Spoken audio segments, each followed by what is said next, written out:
안녕하세요. 캐디언스 시에된 김민성입니다.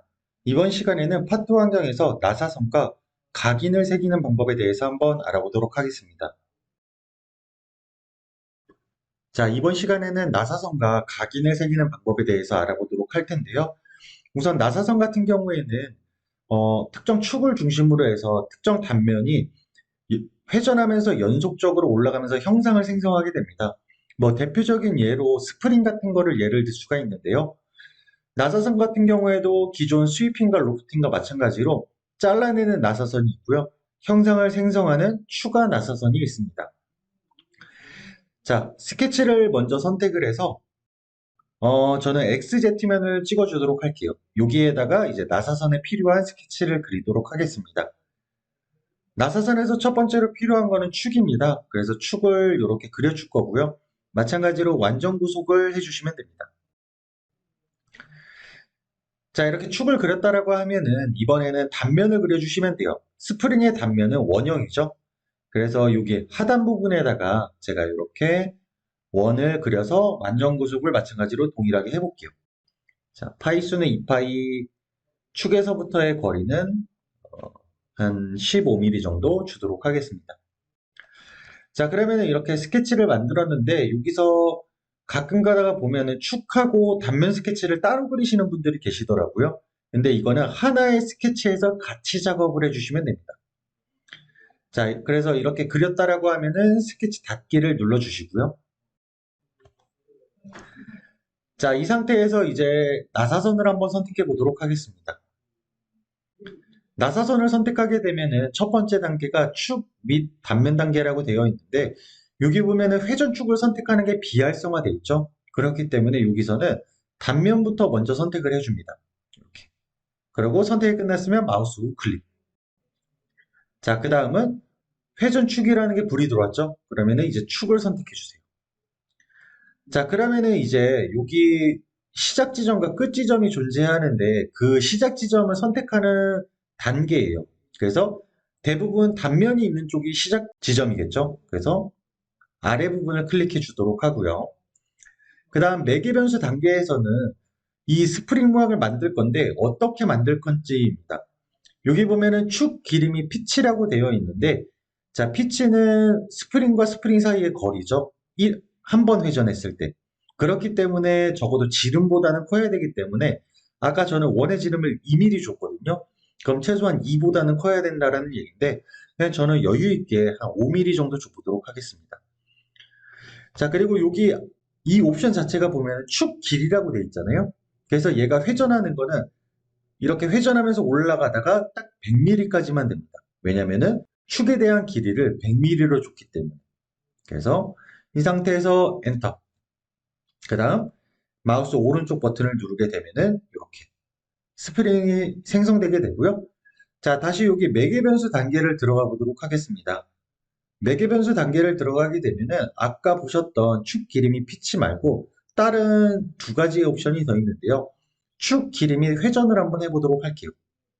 그러면은 이번에는 피치가 비활성화가 됐고 이번에 회전수를 줄 수 있죠. 만약에 나는 여기서 5.5바퀴만 돌리고 싶다 라고 하게 되면은 100mm 범위 내에서 딱 5.5바퀴만 돌게 돼요. 이런 식으로. 자, 다시 매개 변수 단계. 이번에는 피치 및 회전이에요. 이제 축길이라는 말이 빠졌죠?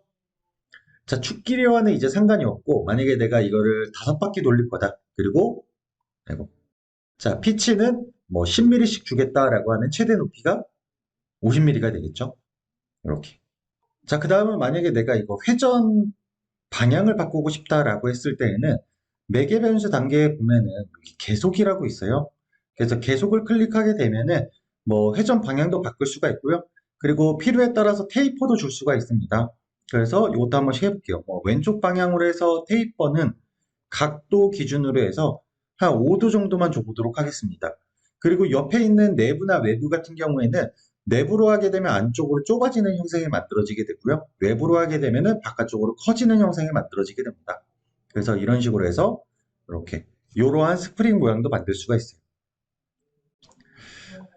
자, 그 다음 이어서 이제 원통에다가 각인을 한번 새겨보도록 할 텐데요. 그러기 위해서는 우선 원통이 필요하겠죠. 그래서 돌출로 해서 저는 원통을 하나 만들어 보도록 하겠습니다. 원통의 크기는 그냥 적당히 줄게요. 60mm 정도 주도록 하고요. 자, 스케치 닫기. 그 다음 양쪽 방향으로 해서 뭐 100mm 정도 이렇게 원통을 만들도록 하겠습니다. 자, 그러면은 여기에 각인을 하기 위해서는 뭐 글씨가 있던지 아니면은 뭐 스케치가 필요하겠죠? 그래서 자, 스케치를 하나 더 그릴 건데 스케치를 그리실 때는 웬만하면 저평면을 써주시는 게 좋아요. 왜냐하면 스케치를 감아버릴 거거든요. 그래서 저평면으로 해서 원기둥을 선택을 하고 자, 이 상태로 저는 90도 위치에 평면을 잡아보도록 할게요. 그리고 플러스 방향과 마이너스 방향 버튼이 따로 없다 했죠? 그래서 마우스를 위로 해서 클릭. 그 다음 글자를 새겨보도록 할 텐데요. 글자 같은 경우에는 도구 탭에 보면은 여기 텍스트 프로파일이라고 있어요. 그래서 텍스트 프로파일을 선택하게 되면은 여기에다가 글씨를 입력을 해주면 됩니다. 예를 들어서 뭐 제 이니셜인 MS킴으로 이니셜을 입력을 해줄게요. 그리고 간혹 가다가 이제 폰트 때문에 글자와 글자가 겹치는 경우가 발생할 거예요. 그럴 때는 적용되지 않기 때문에 폰트를 좀 바꿔서 최대한 이런 겹친 형상들이 없게끔 만들어 주셔야 됩니다. 자, 그래서 여기에서는 뭐 글꼴 크기나 이렇게 글자 간격, 줄 간격 뭐 이런 옵션들이 있는데 이것들은 한 번씩 만져보시고요. 자, 저는 이 상태로 해서 여기다 MS킴을 이렇게 넣어 놓보도록 하겠습니다. 이것도 마찬가지로 하나의 스케치이기 때문에 구속 조건이 적용이 돼요. 뭐 치수라든가 이제 관계 구속이 적용이 되기 때문에 한번 완전 구속을 해보시고요. 자, 이 상태로 스케치 닫기를 눌러줍니다. 그러면은 이제 각인을 새기기 위한 준비가 끝났고요. 이번에는 얘를 이거를 마치 스티커처럼 이 원통에다 붙여볼 거예요. 그거는 곡면 처리 탭에 보면은 여기에 투영 옆에 화살표가 있어요. 그럼 여기 스케치 감기라는 옵션이 있거든요. 자, 스케치 감기라는 옵션을 통해서 자, 원기둥을 선택해 주고요. 마우스 우클릭. 그 다음 여기 보면 제가 텍스트 입력했던 거 클릭을 해주고 마우스 우클릭을 하게 되면은 얘가 이렇게 스티커 붙이듯이 붙어버립니다. 자, 조금 확대해서 보여드릴게요. 이런 식으로. 자, 보시면은 이렇게 붙어 있죠. 자, 그러고 나서 얘를 이제 어떻게 하면 되냐면 만약에 나는 돌출을 시키고 싶다. 아니면 나는 잘라내고 싶다. 근데 저는 잘라내고 싶거든요. 자, 어떤 기능을 쓸 거냐면 잘라내기에 보면 기본이라고 있어요. 마찬가지로 추가해 보면은 여기도 기본이 있거든요. 그래서 잘라내기에서 기본을 선택하고 저는 여기 있는 글자들을 순차적으로 선택을 해주면 됩니다. 이렇게. 자, 그러고 나서 마우스 우클릭. 그러면은 이제 그 어느 쪽을 잘라낼 건지 선택을 해주게끔 되어 있어요. 그래서 당연히 글자 안쪽을 잘라줘야겠죠.